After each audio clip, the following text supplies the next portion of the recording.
భాగ్యనగర గణేష్ ఉత్సవ సమితి అనుసంధానంగా ఉన్నటువంటి గణేష్ సేన ఆధ్వర్యంలో జనవరి 24న హిందూ ధర్మరక్షణ సభ ఏదైతే నిర్వహించామో ఈ యొక్క హిందూ ధర్మరక్షణ సభకు బాలాపూర్లోని అన్ని రాజకీయ పార్టీలు, అన్ని వర్గాల కుల సంఘాలు, అన్ని వర్గాల సోదర సోదరీమణులందరూ కూడా పెద్ద ఎత్తున తరలి వచ్చి బాలాపూర్ గ్రామంలో గత సుమారు 20 సంవత్సరాలుగా ఈ ప్రాంతంలో రోహింగ్యాల సమస్య వల్ల,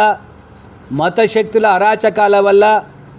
ఉగ్రవాదులు, తీవ్రవాదులు అనేక దుస్సంఘటనలు బాలాపూర్ రెవెన్యూ మండలంలో ప్రత్యేకించి బాలాపూర్ పశ్చిమ భాగాన జరిగిన విషయం మీ అందరికీ తెలుసు. ఒకవైపు ఉగ్రవాదులు, మరోవైపు మత శక్తులు, మరొక వైపు స్నేక్ గ్యాంగులు, మానవ మృగాలు, ఇన్ని అరాచకాలతోటి మానసికంగా, భౌతికంగా అనేక దాడులను అనుభవించినటువంటి బాలాపూర్ ప్రజలకు అండగా విశ్వ హిందూ పరిషత్తు భాగ్యనగర గణేష్ సేన అండగా నిలబడి ఏదైతే ధర్మ జాగరణ రక్ష సభ ఏర్పాటు చేశామో భాగ్యనగరం వ్యాప్తంగా స్వచ్ఛందంగా ప్రభుత్వ పరంగా, ప్రైవేటు పరంగా ఎన్ని ఆంక్షలు, ఎన్ని అడ్డంకులు ఎదురైనప్పటికీ కూడా యావత్తు భాగ్యనగర హిందూ యువతీ యువకులు పెద్ద ఎత్తున తరలివచ్చి కని విని ఎరగని చరిత్రలో మొదటిసారి ఒక హిందూ ధర్మరక్షణ సభ ఈ బాలాపూర్ గ్రామంలో జరిగింది. ఆ సందర్భంగా ఆ సభను జయప్రదం చేసినటువంటి అన్ని రాజకీయ పార్టీలకు, ఈ పార్టీ ఆ పార్టీ అనకుండా అందరూ, అన్ని రాజకీయ పార్టీల వారికి, కుల సంఘాల వారికి అందరికి కూడా ఈనాడు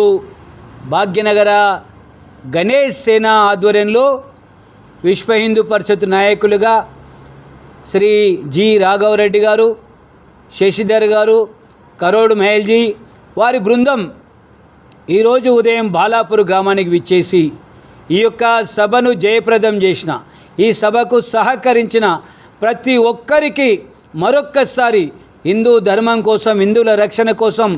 హిందువుల ఆత్మస్థైర్యం కోసం భాగ్యనగర గణేష్ సేన మీకు అండగా ఉంటుందని చెప్పి అందరికీ అభినందించి, అందరినీ ధన్యవాదాలు తెలిపి, మీ హిందూ ధర్మం కోసం ఏ సహాయ సహకారాలు కావాలన్నా గణేష్ సేన, విశ్వ హిందూ పరిషత్ మీకు అండగా ఉంటుంది. ఎవరు భయపడొద్దని, ఎవరు బెదరొద్దని చెప్పి మన సమాజం కోసం, తల్లి భారతి కోసం, మన రక్షణ కోసం మనం సంసిద్ధులై